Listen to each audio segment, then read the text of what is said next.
Olá, família Pax, mais uma vez ao vivo aqui com vocês. Hoje conversando com a querida Marilu Martinelli, ela que é escritora, jornalista, atriz, conferencista internacional.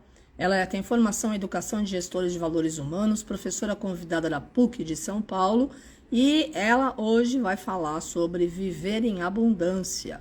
E a querida Marilu Martinelli foi a primeira pessoa na América Latina a falar sobre Satya Sai Baba, esse grande avatar que já esteve entre nós no planeta, agora já está nos planos de luz, e será aniversário, seria a celebração do nascimento físico dele, depois de amanhã, no dia 23, né? Então vamos dar boas-vindas à querida Marilu Martinelli. Abundância. Boa tarde, Vilma, Ricardo, Valma, todos os nossos queridos amigos, Mônica, que sempre aí nos prestigiam. Estamos na energia de um novo ciclo. Tudo bem, Marilu, querida? Bem-vinda. Tudo, meu amorzinho. E você? Tá, tudo ótimo, graças ao bom Deus. Vamos seguindo. Eu pensei tanto em você, nessas ondas de calor. Falei, a outra friorenta total deve estar achando o máximo. Não, não estou achando o máximo. Está muito forte e Ah, esse sol não é saudável. Não fui nem um dia lá para o sol. Não tem como. Está muito forte. Não tem umidade no ar, não. Tem que é um esperar aquele bafo, né? sol saudável, aquele sol que é bom. É verdade. Não, eu também adoro o sol. Mas é que isso daí, independente de você estar tomando sol ou não, é um calor, um bafo, Não dá. né? E hoje também, apesar deles terem dito que ia cair um pouco, né, a temperatura, eu não achei, não. Estou achando Não, calor. mas caiu. Não, mas tá marcando 26 graus para 5 da tarde é calor, mas tava 36 os outros dias, É 38, às 5 da tarde. Imagina? verdade. A gente estava virando bolinho para ir no forno, para ser o chá da tarde. É ótimo. Vamos lá. Vamos. Antes eu queria te dar parabéns pelo evento. Eu achei a sua participação e do Bueno muito bonitas. Obrigada. Então, os meninos, o Alê, o Guru e o Edu, nos convidaram para uma entrevista em maio. Eles têm um canal no YouTube que chama Paranormal Corporation. Não, na Hum, realidade é Paranormal Experience. E a gente foi no programa ao vivo, e nós nem sabíamos bem como é que era e tal, e a gente acabou ficando no ar 4 horas e 15 minutos ao vivo, respondendo perguntas das pessoas e tal, e foi muito legal. E agora eles fizeram essa vivência de um dia com várias pessoas da espiritualidade. E várias pessoas que eles entrevistaram, né? Então, foi um evento deles, num auditório lá perto do aeroporto de Congonhas, e nós fizemos uma pequena participação de 45 minutos, tal, mas como todos os outros palestrantes. Mas foi bárbaro, a energia estava ótima, o cenário, cenário tudo. Então, lindíssimo. muito legal. Eles são muito caprichosos e eles são bem entregues e compromissados mesmo com essa energia aí da espiritualidade, né? Que é o que todo mundo precisa, né? E é bom. É verdade. Claro, nós todos temos que nos dar as mãos, não é? É, é Para verdade. fazer É verdade. isso. Ah, eu É, gostaria de participar.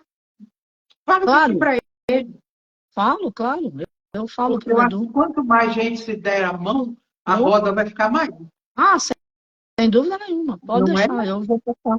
Vou passar o seu WhatsApp para o Edu, que é o rapaz que produz o programa, que foi quem convidou a gente, tá bom? Tá ótimo, querida. Bom, vamos então falar do porquê que eu escolhi viver em abundância. O que é viver em abundância?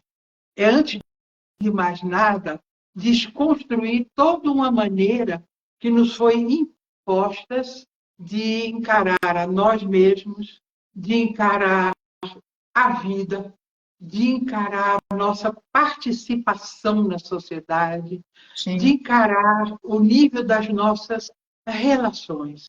É, Por quê? Porque nós fomos criados num padrão de escassez. Ora, é verdade. se você é criado num padrão em que vai faltar, automaticamente você é alguém acuado pelo medo. Sim, é verdade. não é? É verdade, é verdade. É, eu fiquei uma vez até observando, eu fiz um trabalho muito grande para a prefeitura de Ivoti, no Rio Grande do Sul, que é uma cidade próxima a Porto Alegre, e o Uhum. prefeito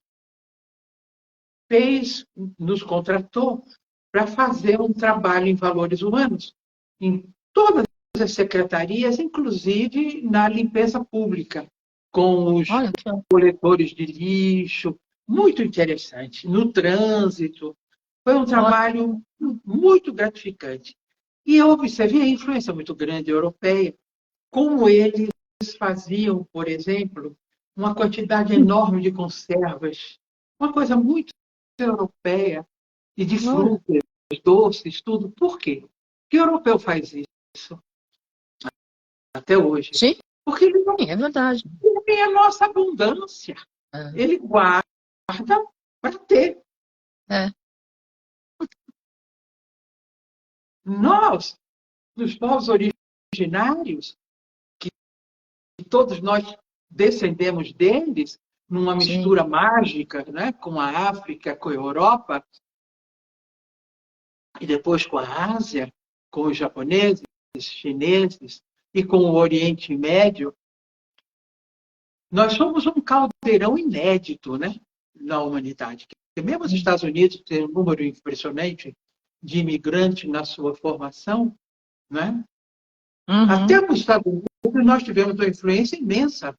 Eu não sei se vocês, nossos amigos, sabem, mas Nova York foi fundada por 23 judeus pernambucanos que Ah, é? é, fugindo Olha, de perseguições, foram para lá e fundaram Nova olha. York. São os famosos 23 judeus pernambucanos. Tanto que em Nova York tem um cemitério dedicado a eles. Olha só. É, brasileiro tem essa tendência de incorporar o diferente, né? Sim. Mas voltando ao nosso processo de escassez e abundância. Como eu disse, nossos povos originários eram simplesmente conectados com a abundância. O europeu, que nos trouxe também tanta coisa boa, por outro lado, trouxe essa visão do hemisfério norte, né? Sim. Qual é o outro país que tem 3 colheitas ao ano? Não existe isso. Não existe. Eu me lembro, meu pai era amigo do Juscelino Kubitschek. E o Juscelino Kubitschek, uma vez na casa do meu pai, disse: esse país é destinado a ser o celeiro de comida do mundo. Pois Como é. ele tinha razão, né? Mas vamos lá, como é que isso influi no nosso comportamento, na nossa visão de mundo, no nosso padrão de crença? Já que a gente fica girando em torno da falta Uhum. e não da abundância, É verdade, é verdade. não é? É. A influência é tão grande, Carmen querida, que a gente tem alguns ditados que ressoam no universo e que eu espero que os nossos amigos se deem conta e não façam mais. Quem guarda tem, por exemplo. Sim. É verdade. Né? Você está É. dizendo quem retém é vencedor. Ah, mas não mais, né? Deixa eu falar uma coisinha. A Angélica escreveu essa paisagem atrás da Marilu, é linda. Não é paisagem, é vida real ali, ó. É um vidro, É, né? E atrás é uma parte é do o jardim. jardim dela. Pois é, porque ela ama plantas e flores, como eu e como todos nós aqui, E né? os animais. E os Os animais. animais. Ah, Né? sim, com certeza. Nossos filhotes. Enfim, nós amamos a Mãe Terra, É, somos muito gratos a ela é e a verdade, é verdade. louvamos sempre que a gente pode. Né? Então, continuando nessa ideia da influência profunda no nosso cotidiano, fez com que nós desenvolvêssemos um padrão de crença, como eu disse, tendo como eixo o medo. Ora, nós somos os únicos na natureza dotados de poder de escolhas. Mas você não escolhe aleatoriamente. Somos os únicos capazes de mudar o rumo de nossas vidas. Claro. Inclusive. Os únicos na natureza. Né? Mas o que é que faz a gente escolher? As nossas escolhas são feitas. É uma pergunta que a gente deve se fazer em base àquilo que nós realmente acreditamos? Ou nós somos influenciados profundamente pelo meio em que vivemos, pela educação que a gente teve, pelas experiências vividas, pela nossa família, até pelo seu estado de ânimo naquele dia que você teve que fazer uma escolha. Então, é muito complexo o ato de escolher. Por menor que seja. Por quê? Porque exige do teu cérebro uma série de conexões que vão levar a esse resultado de você preferir fazer isso e não aquilo. A influência do inconsciente coletivo, da sociedade, da nossa família, até do que a gente traz geneticamente como herança, é muito grande. E isso vai influenciar nos nossos conceitos, e pior, pré-conceitos, juízos a priori sobre alguma coisa. Veja, geralmente, quem tem o foco na vida em abundância é alguém aberto. Aberto para o outro. Alguém que se pergunta. Eu acredito mesmo nisso, eu digo que eu acredito. Será que sou eu mesmo quem está pensando nisso? Ou é o conjunto de influências que eu sofro que me leva a pensar assim?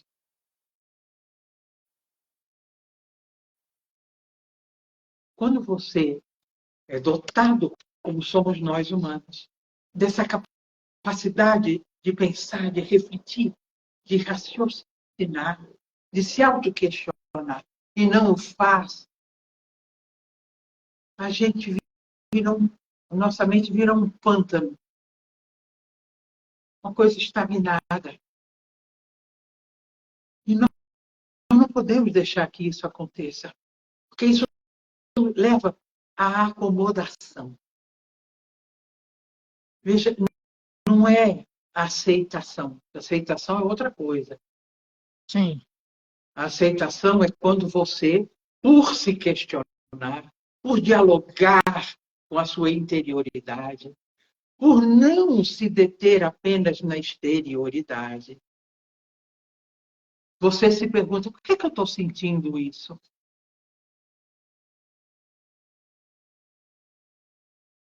Eu realmente estou seguindo o meu coração? Ou eu estou me baseando numa série de padrões de crença?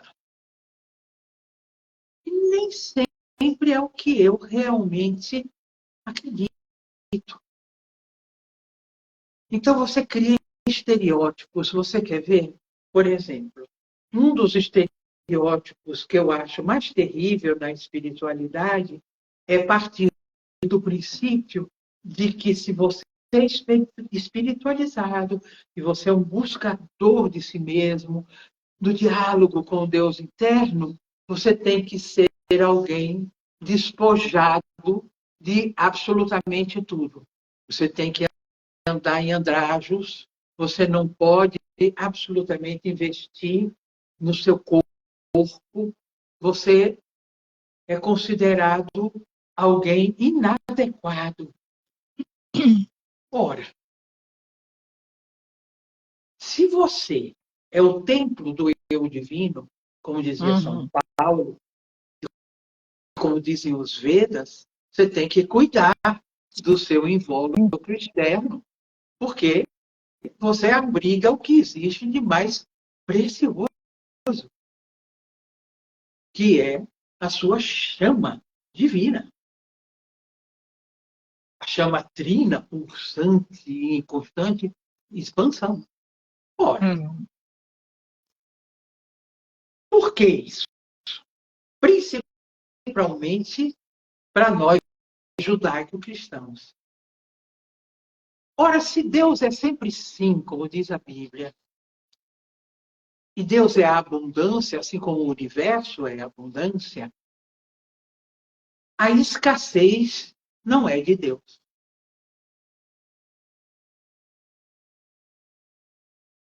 Você está indo na contramão. Sim.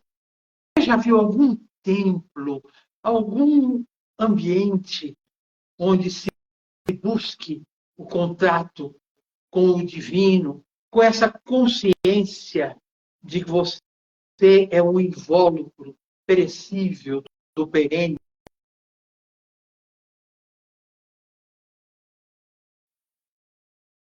Você é o invólucro perecível e congelou.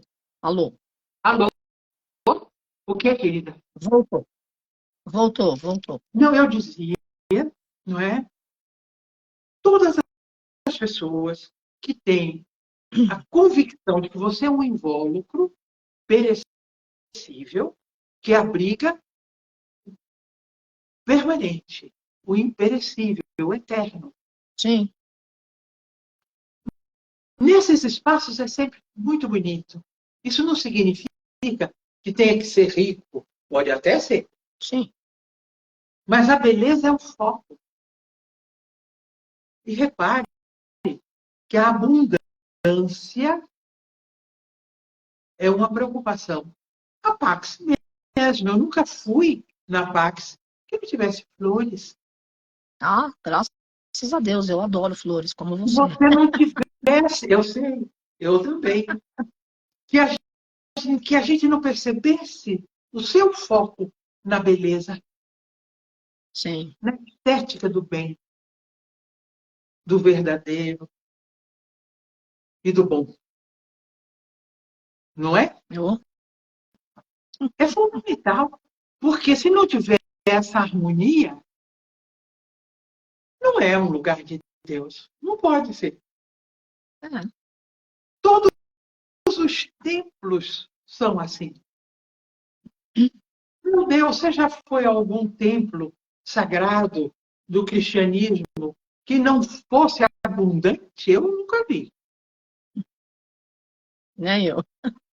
Não é? Mesmo desde o Egito Antigo, né?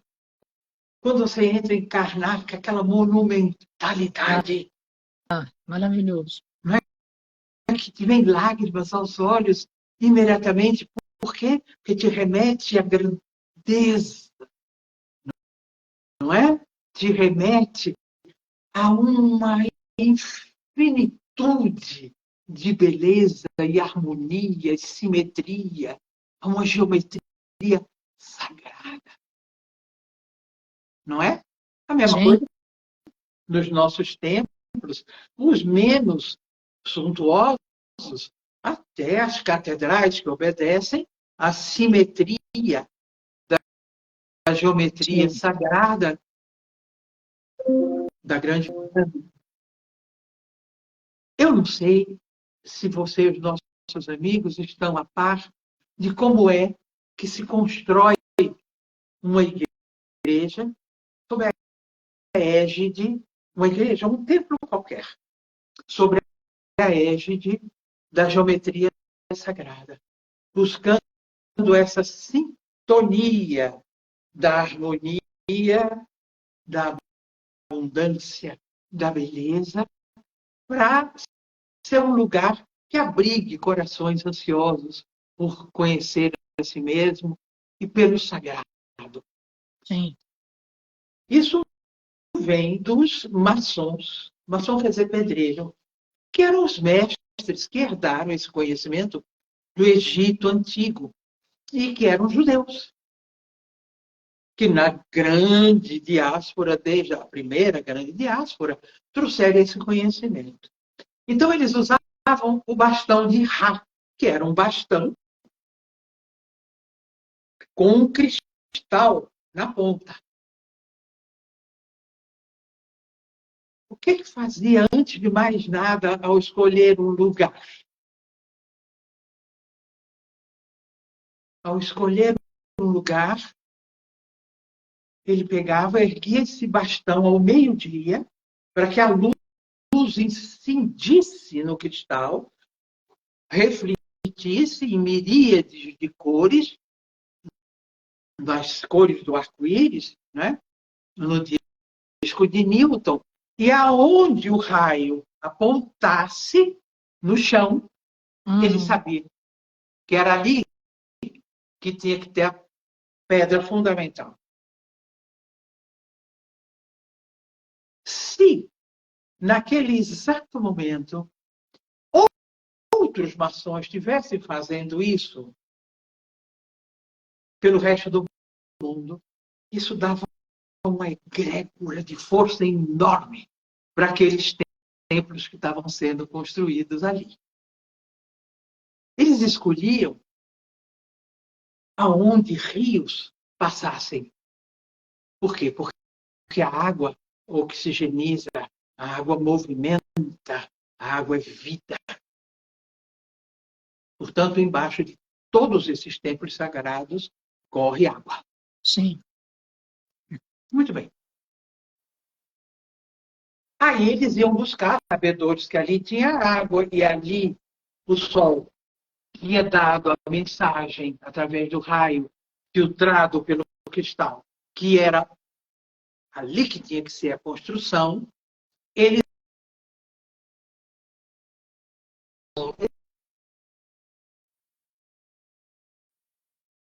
com muito cuidado para que ela não ferisse, ou ela fosse redonda, ou fosse retangular ou quadrada, tinha que ser assim, não podia ser lapidada, não. Por que essa preocupação com essa pedra? Porque ela é memória. O que é pedra se não água condensada?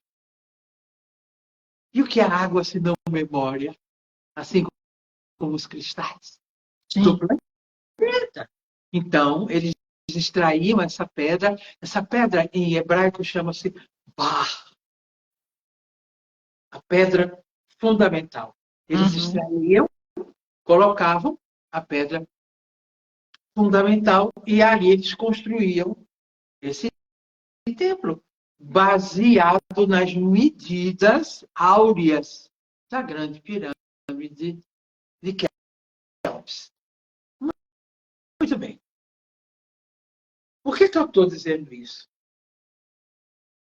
Porque quando você entra numa sintonia de abundância, você entra numa sintonia de partilha, como eu disse.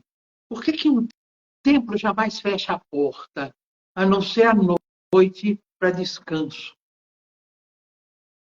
Como se ele recolhesse nossas intenções para levar ao universo reverberando enquanto nossa alma descansa? Tem todo esse simbolismo. Sim. É tão atraente, é tão forte a aposta na beleza, no cuidado, na abundância, em todo e qualquer templo, é tão forte que eu não sei se vocês já observaram que ninguém entra pelo lado esquerdo. Reparou? É. Você sai pelo lado esquerdo. Você entra pelo lado direito, porque é onde está a barra, a pedra fundamental. Era ali que o arauto batia o báculo e dizia 3 vezes, bah, bah, bah, acordando a memória do planeta e a nossa memória interna da nossa origem. Vocês observem que na Igreja Católica, você entra do lado direito, o que é que você vê de cara aqui? O batistério. Sim. É onde você entra nas águas da Terra para poder ter contato com as águas superiores do universo. É a sua entrada em níveis de consciências superiores. Por isso, no batismo, você tem os 5 elementos ali representados. Você tem a água, você tem o sal, representando a terra, né? O fogo, a vela, o ar, o incenso, e o éter, que é o sagrado, é onde a caixa circula.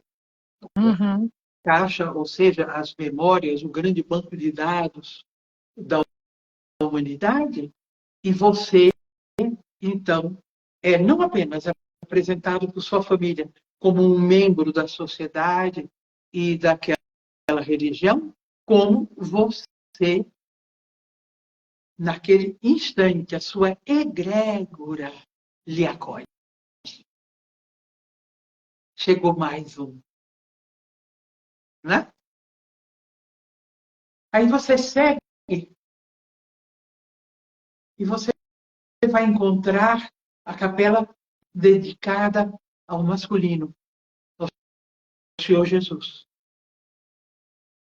Aí você contorna por trás o altar maior e você vai encontrar a capela dedicada ao feminino, a Divina Mãe Maria. Uma capela, uma catedral feita em geometria sagrada, tem do lado direito dela o masculino, todos os santos masculinos. E do lado esquerdo, todas as santas femininas. Aí você passa pelo lado esquerdo, volta outra vez, atravessando a nave, onde você vai ter 7 instâncias, representando nossos 7 chakras magnos, e ali, onde você tem o Santo Santório, onde geralmente, no caso da tradição cristã, católica, você tem enterrado pessoas importantes, ou benfeitores da igreja, ou gente que fez diferença na história. Por exemplo, você tem na Catedral de São Paulo, hoje, né, você tem a ossada do grande mestre, o nosso primeiro grande xamã, mestre Tibiriçá. Sim. Né? E você tem Fernão Dias Paz, o caçador de esmeraldas. Né? E tem outros seres importantes. Repara que quando você casa, você vem, atravessa, não é, a nave com seu pai, ou quem você escolheu,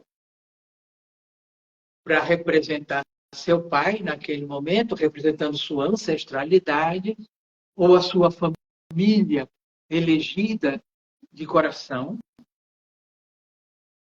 E ele vai entregar você para o masculino.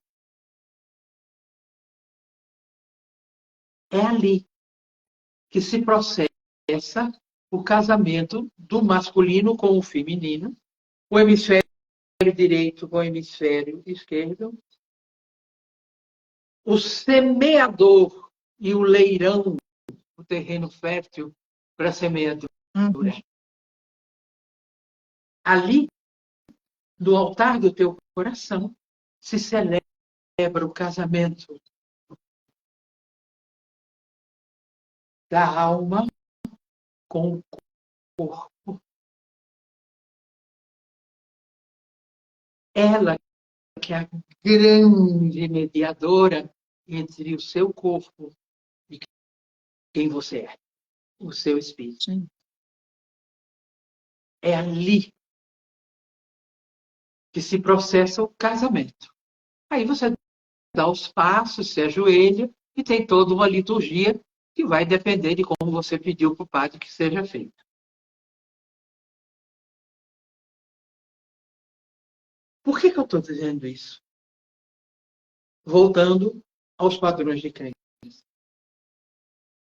A gente se esquece que nós somos, segundo o Caibalion, de mestre Hermes Trismegisto, para quem não sabe, uma encarnação de Thoth, o Atlante,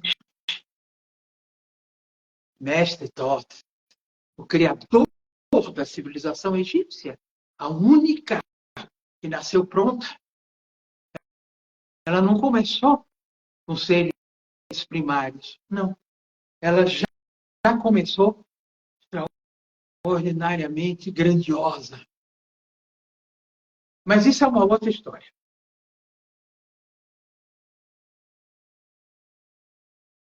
Ele fala no Caibalion de que nós não podemos evitar essa lei interna binária.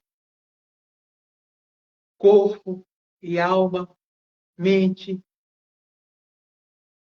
alma, corpo, no diálogo íntimo, profundo com quem você realmente é. É um espírito. Então, o que ele diz? Ele diz assim, no nosso próprio corpo, você tem o feminino e o masculino, não é? Você tem isso no hormônio masculino e no feminino. Você tem no seu cérebro os dois hemisférios.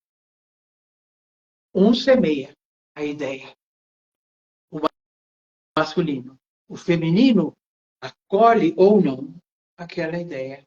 E ao acolher, o que é que ele faz? Ele vai estabelecendo conexões as mais intrincadas possíveis para que aquilo seja possível de ser realizado. Assim funciona. Nosso hemisfério esquerdo e nosso hemisfério direito. Como dizia Hermes Trismegisto, esses gêneros, porque a gente precisa saber diferenciar sexo de gênero. Sim. Você nasce com sexo masculino ou com sexo feminino.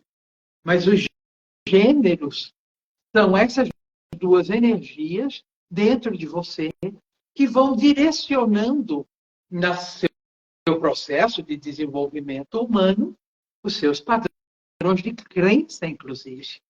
Então, você tem um conceito prévio, um juízo prévio, um preconceito, é negar que esse processo aconteça.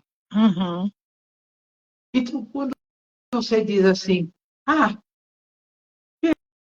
veja, aquela pessoa lá não pode absolutamente ser alguém em busca da espiritualidade, ela é muito ainda pegada às coisas da matéria. Olha como ela se veste, olha como ela se enfeita. Eu costumo dizer para os meus alunos e para os professores, vá dar uma aula como se você fosse para uma festa. Isso, você já se prepara para um momento importante. E demonstra o seu respeito pelos seus alunos. Mostra o quanto você está disposto a aprender com eles ao mesmo tempo que você vai ensinar.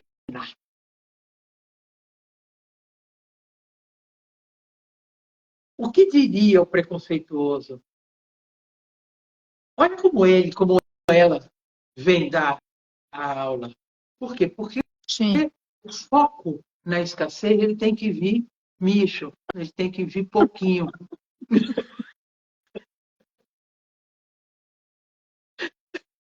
Adoro o seu riso. Não é, mas é que eu adoro que você é verdadeira, você vai direto no ponto. Infelizmente, essa é a forma, pensamento da maior parte das pessoas. Porque eu E não é foco legal, vocês, mulher de Deus. né? Não é? O foco na abundância vai dizer, olha que beleza. Eu vou dar um exemplo para vocês aqui que eu vivi. Que aliás você vai gostar, porque tem a ver com o Mestre Saint-Germain. Legal. Eu fui contratada pelo governo de Minas Gerais quando eles fizeram aquele grande assentamento ruralista chamado assentamento Betinho. Eu estou falando de uma questão de 10 anos atrás. Então, o governo estava fazendo grandes assentamentos rurais, principalmente o governo de Minas. Uhum. E veja o trabalho que eles queriam que a gente fizesse, um trabalho em valores humanos, com essas 400 famílias que vinham, menina, de um trabalho numa usina de açúcar, onde eles eram o quê? Ceifadores. Nunca tinham plantado absolutamente uma semente. E fizeram o assentamento com casas dignas e tudo. Botaram ali os implementos agrícolas e precisavam se preparar, essas pessoas. E nós fizemos esse trabalho, foi um trabalho longo, em valores. Primeiro, com o diálogo deles com a Mãe Terra. Eles nem desconfiavam que esse diálogo era possível, e era através dos valores humanos, que ninguém é mais Sim. generoso que ela, não é? Que a nossa mãe, que o nosso planeta é generoso. Claro que ele é um planeta que vive em conflito, é verdade, mas nós também somos filhos dela, né? Da grande mãe Terra. Não é possível. Por quê? Porque tudo que está em transformação para melhor tem conflito. Não pode deixar de ter. Muito bem. Então, o primeiro dia,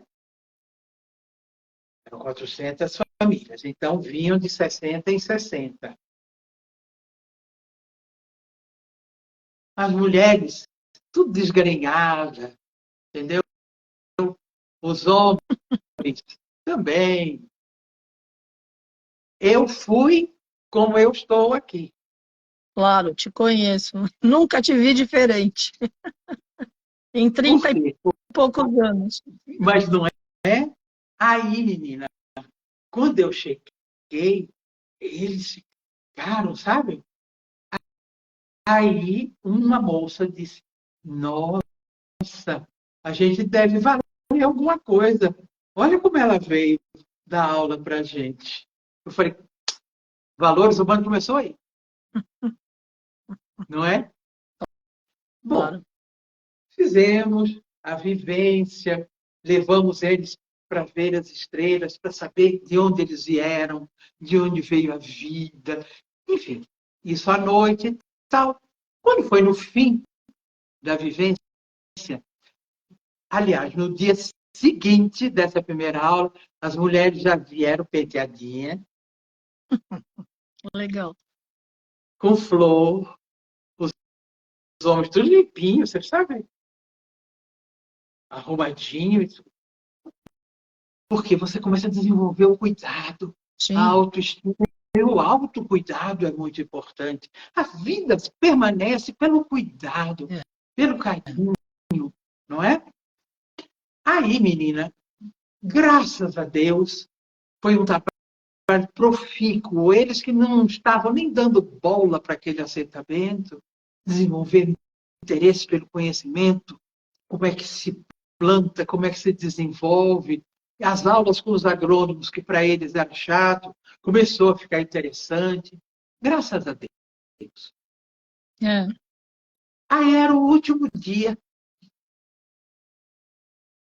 Aí, um deles, numa cadeira de rodas, disse, Marilu, nós conversamos e queríamos agradecer muito a você.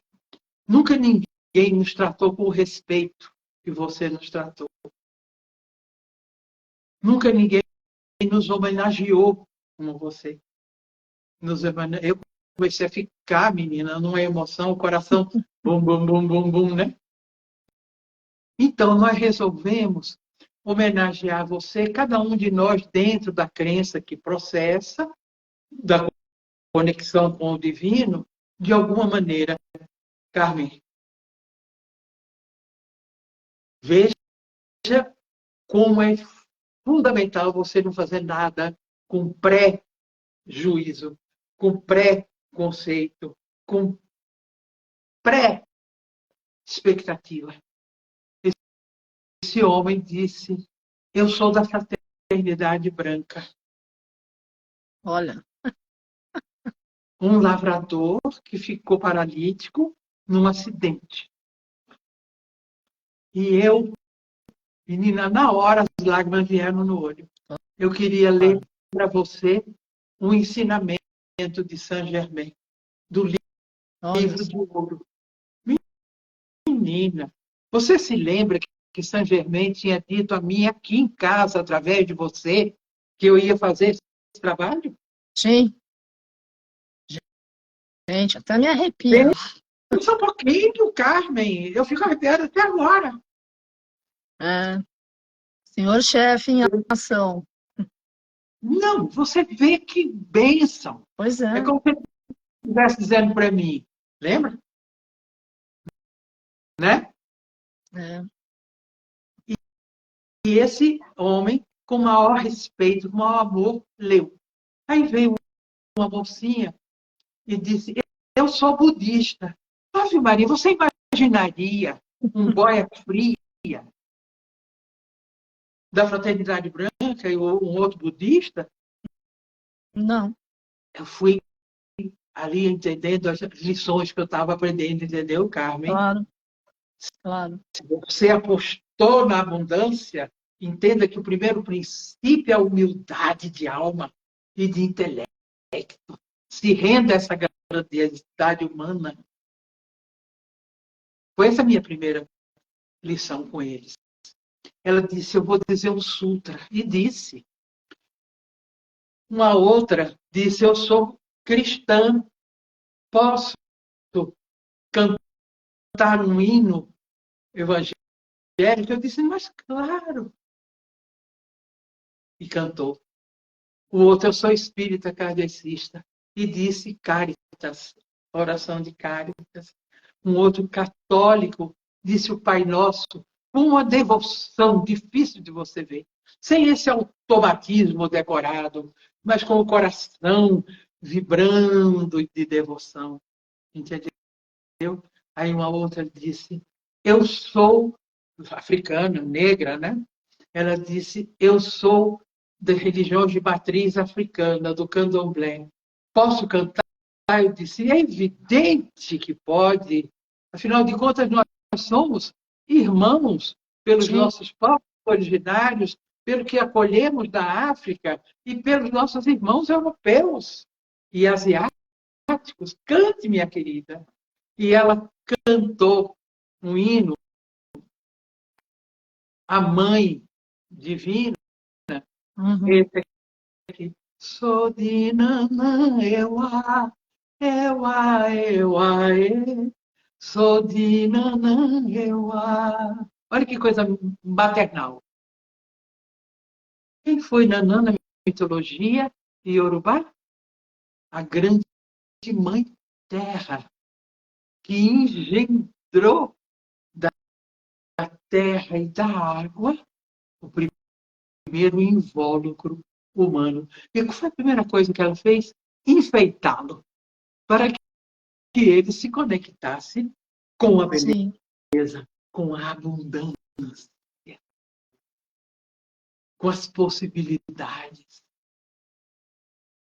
Talvez esse, dentre tantos presentes, Carmen e meus amigos queridos, que eu recebi nessa trajetória de 25 anos, mais 27, não, eu estou. Sabe, eu saí da cronologia, então não tenho muito bem noção.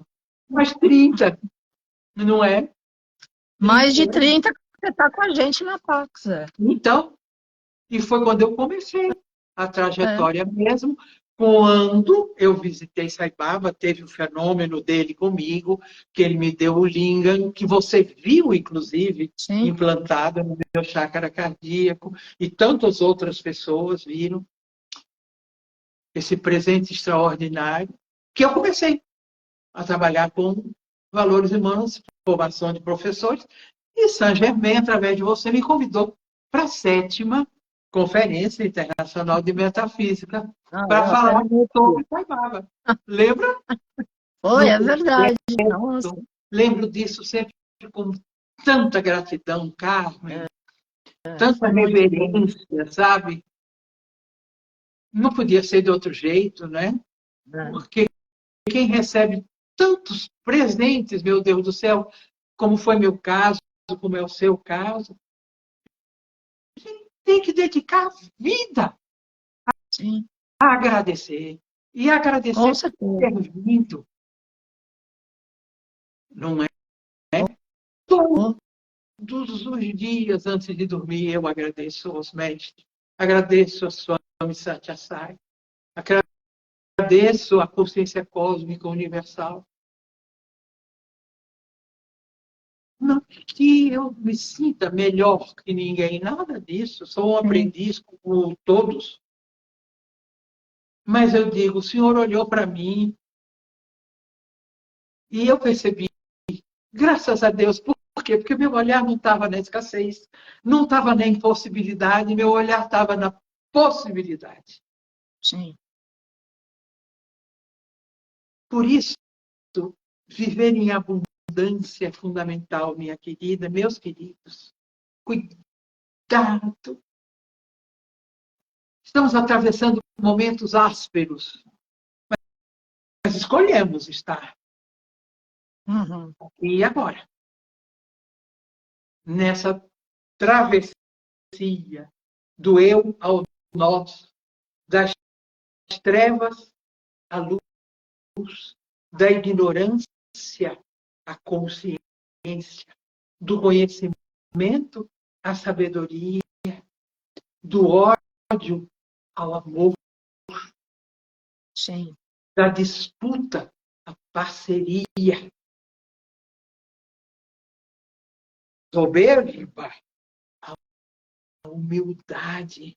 Não é a subserviência, é a rendição diante do divino em você, no outro. Essa travessia é uma travessia áspera, onde nossas feridas, nossos erros, nossos equívocos vêm à tona. Então é indigesto. Como se não bastasse a gente ter que lidar com essa dualidade a qual se referia mestre Trimegistro. Nossa escuridão, nossa luz, nossas dúvidas, nossas convicções, e procurando estar em movimento, sim. ter um mínimo de certezas, porque se você é cheio de certeza, então você não precisa aprender mais nada. Então, o que, é que você está fazendo aqui? Claro. Não é? Convicções sempre abertas a aprender mais. E a humildade de prestar atenção a tudo que te acontece, para que você aprenda de onde você menos espera que venha o aprendizado. Como eu acabei de contar que aconteceu para mim no fim desse curso, no assentamento Betinho. Não é? Sim, Que troca maravilhosa que tivemos, eu e aquelas 60 pessoas. claro. Em todos os aspectos. E que coisa amorosa. Aí me veio, sabe, Carmen, naquele dia, depois dessa maravilha, verdadeiro banquete devocional, né? Me veio sugerir a eles que todos nos dessemos as mãos como uma grande ciranda de amor. E que a gente cantasse a Ave Maria brasileira. Ave Maria, nos seus andores, rogai por nós, teus adoradores. Me recuso a dizer pecadores. Ela não diria, rogai por nós, teus adoradores, não é? Sim. Ouvir as preces, murmúrios de luz, que aos céus ascendem, e o vento conduz a voz, Mãe Maria, rogai por nós. Cantamos isso, menina, Ave Maria brasileira, como eu costumo chamar, que eu acho que não existe um testemunho mais evidente de que a terra da abundância, que é o Brasil, tem a abundância do acolhimento, do amor e do colo da grande mãe. Não é à toa que é a mãe Maria Aparecida, a padroeira desse país, Carmen, meus amigos. Sim. Essa imagem encontrada por pescadores no fundo de um rio, onde havia uma escassez absurda, não tinha comida. E foi ao encontrá-la que os peixes vieram numa abundância extraordinária. Mas vem primeiro só o corpo. Ele lança outra vez a rede e vem a cabeça. Olha o significado disso. Veio o corpo sem identidade. Veio a cabeça, identificando que essa era a terra do acolhimento de mãe, Sim. do abrigo, da generosidade, da abundância. Você quer quem mais simboliza abundância do que a mãe? A mãe, ela simboliza a abundância num nível tal que ela tira da sua própria substância para alimentar seu filho, oferecendo-lhe os seios. Que é símbolo maior de generosidade e abundância. Ela deixa de comer se ela não tiver o suficiente. Mas seus filhos não. Ela faz da sua vida um sacro ofício, um fazer sagrado, Sim. por amor a seus filhos. Então, eu não sei se vocês sabem, mas a Divina Mãe Aparecida estava num nicho ainda sem cúpula. E um insano entrou na igreja e com uma barra de ferro ele esmigalhou a imagem. E foi um trabalho enorme de juntar aqueles cacos e fazer outra vez a imagem da mãe Aparecida. Sim. Olha que simbolismo de construção da nossa identidade enquanto povo. Verdade, ó. 3 minutos. Veja que símbolo extraordinário. Então, esses cacos foram as diferentes influências que foram sendo juntadas, trazendo de novo a forma generosa, amorosa e abundante da grande mãe, que quando havia uma escassez imensa, que todo mundo que ia receber ali, o governador, com medo, vamos fazer o quê? A gente não tem para dar nem um grão. Ela disse, não, vocês têm a mim. E generosa e abundantemente encheu a rede dos pescadores de peixes. Reconstruída que foi. Como nós, num quebra-cabeça, estamos reconstruindo a nossa identidade. Sim.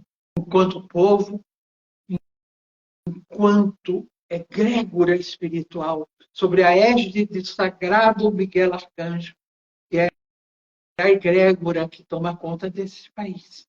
Nós vamos cumprir nosso destino, não só como país, como povo, porque cada um de nós, ao nos comprometermos com a abundância, você faz um grande pacto com essa egrégora, uma grande celebração de vida.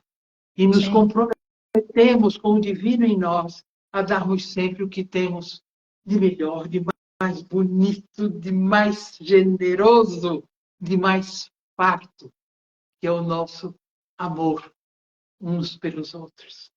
Vive Amém. em abundância. Não acredite que você é pouco, que você é escasso. Não. Você é abundante pela própria natureza. Um beijo, meu amor. Um beijo. Obrigada, querida. Beijo grande para você. Quinta-feira agora é dia que nós celebramos o nascimento de Satya Sai Baba. Você foi a primeira pessoa na América Latina a trazer esse conhecimento há 30 e poucos anos atrás aqui para a gente. Nada é por acaso, né? Semana de Ação de Graças, uma feliz semana de Ação de Graças para você. E gratidão por estar com a gente desde 94. Estamos aí, 30 anos o ano que vem, exatamente. Tá bom? Verdade.